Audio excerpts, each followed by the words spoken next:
Welcome to the first lesson of ACCA F1 Business and Technology 2024-2025. Hello students, welcome to the first lesson of ACCA F1 Business and Technology for the 2024-2025 academic year. In this lesson, we'll explore what business organizations are, why we need them, and the different types of them. As promised, we'll explain everything in a very easy and understandable way with the help of examples. Let's get started. What are business organizations? Defining business organizations. A business organization is a structured group of people working together to achieve common goals and objectives. These organizations can vary greatly in size, structure, and purpose, but they share key characteristics that define them. According to Buchanan and Huchinski, organizations are social arrangements for the controlled performance of collective goals. This definition emphasizes three critical aspects of business organizations. 1. Collective goals. 2. Social arrangements. 3. Controlled performance. Let's break down these components to understand them better. 1. Collective goals. The primary defining feature of any business organization is its collective goals. These goals are what the organization aims to achieve as a unit, and they vary widely depending on the type and nature of the organization. Example, a school. The collective goal of a school is to provide education and facilitate learning for students. Everything within the school, from teachers and classrooms to the curriculum and extracurricular activities, is designed to support this goal. A manufacturing company. The collective goal of a manufacturing company might be to produce high-quality products and maximize profits. This involves a range of activities, including production, quality control, marketing, and sales, all aimed at achieving financial success. 2. Social arrangements. Organizations are not solitary endeavors. They are social structures that bring people together. This aspect highlights the importance of collaboration and coordination among individuals within the organization. Example, a hospital. A hospital is a complex organization where doctors, nurses, administrative staff, and other healthcare professionals work together to provide medical care to patients. The social arrangement ensures that each department, such as emergency, surgery, and pediatrics, functions cohesively to achieve the common goal of patient health and well-being. A restaurant. In a restaurant, various roles such as chefs, waitstaff, and managers must collaborate to ensure a smooth dining experience for customers. The kitchen staff prepares the food, the waitstaff serves it, and the managers oversee operations to maintain quality and efficiency. 3. Controlled performance organizations implement systems and processes to control and monitor performance, ensuring that collective goals are met efficiently and effectively. This involves setting targets, measuring outcomes, and making necessary adjustments. Example, a retail store. A retail store controls its performance through inventory management, sales tracking, and customer feedback. By setting sales targets, monitoring stock levels, and addressing customer concerns, the store aims to optimize its operations and increase profitability. A software company. In a software company, performance control might involve regular code reviews, testing procedures, and project management tools to ensure that software development projects are completed on time and meet quality standards. Why do we need business organizations? Business organizations are vital to modern society for several reasons.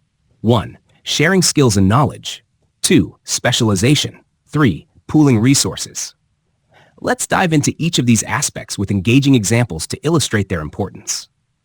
1. Sharing skills and knowledge.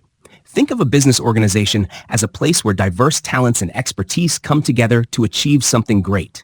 By collaborating and sharing their skills, people can produce better results than they could on their own. Example. Imagine you're part of a research team at a cutting-edge pharmaceutical company. One of your colleagues is a biochemist. Another is an expert in pharmacology, and another specializes in clinical research.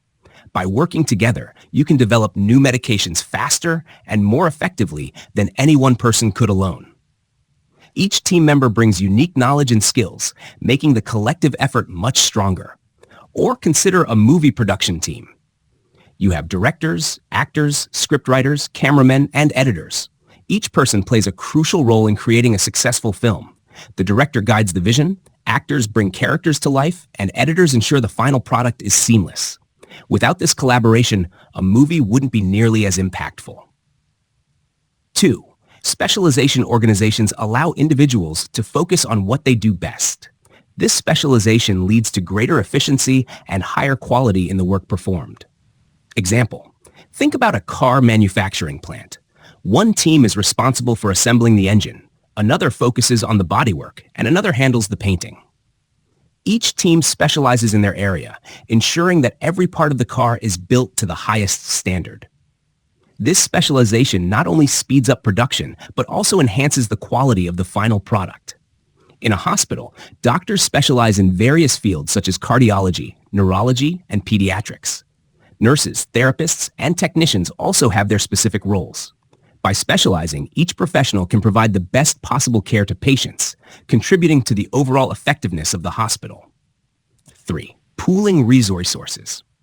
Organizations bring together financial, human, and material resources, making it possible to undertake projects that would be impossible for individuals to manage alone.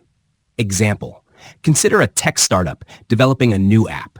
The founders pool their financial resources to rent office space, buy equipment, and hire a team of developers, marketers, and salespeople. By combining their resources, they can turn their innovative idea into a reality and bring it to market. Or think of a large construction project, like building a skyscraper. This requires significant financial investment, a large workforce, and specialized machinery and materials.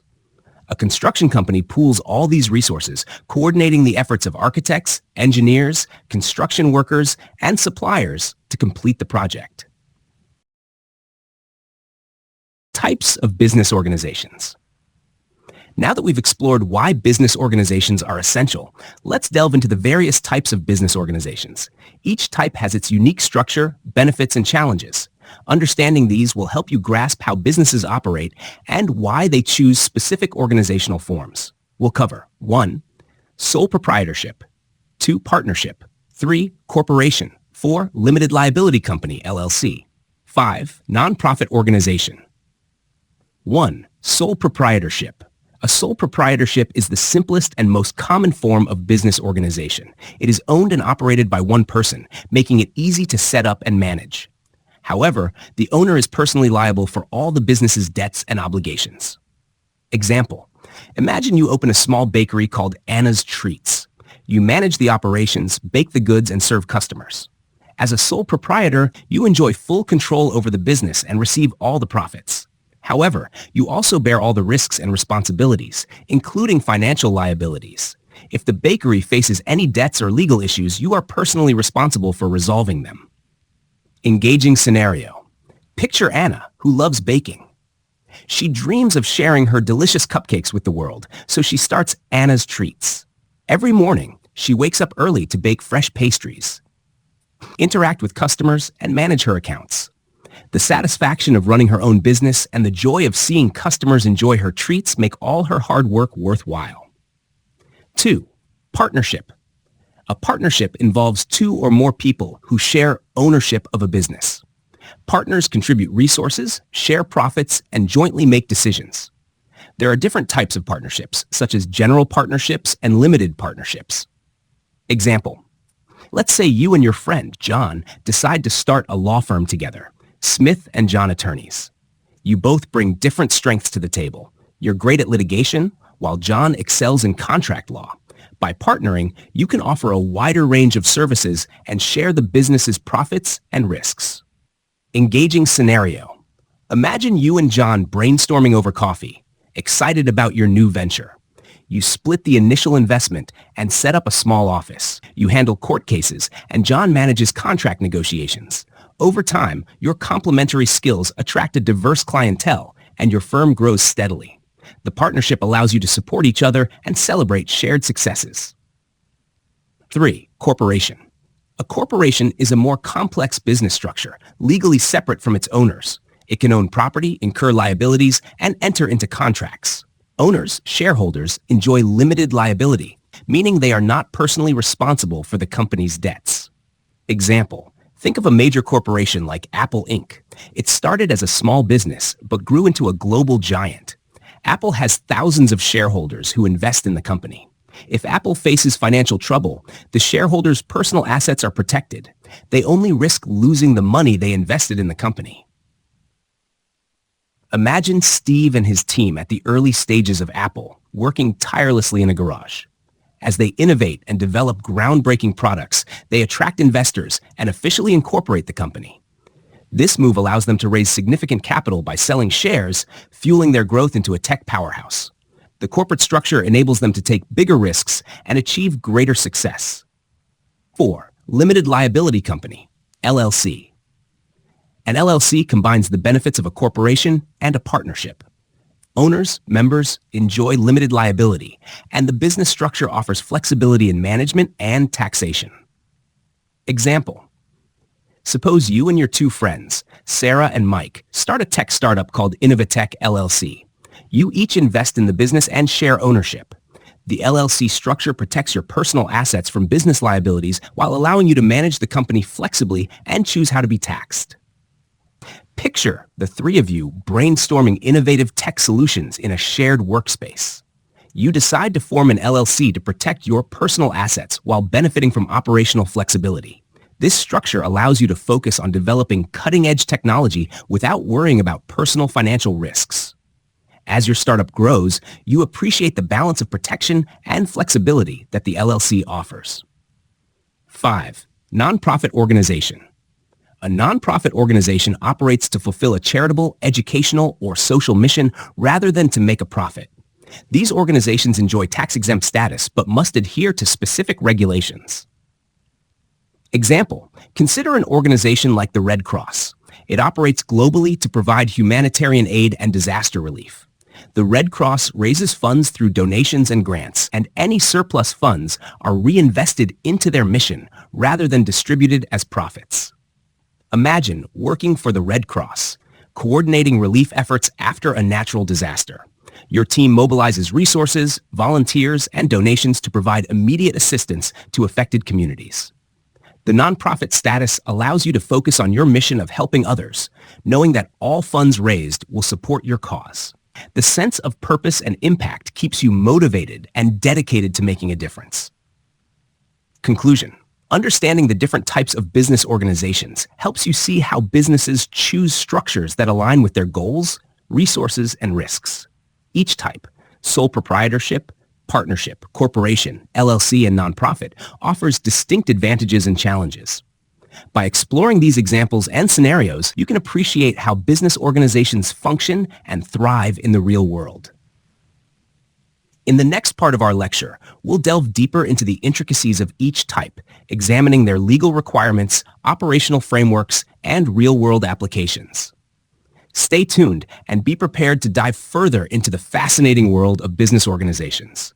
If you have any questions or need further clarification, feel free to ask. Thank you for joining me today. Let's continue exploring and learning together.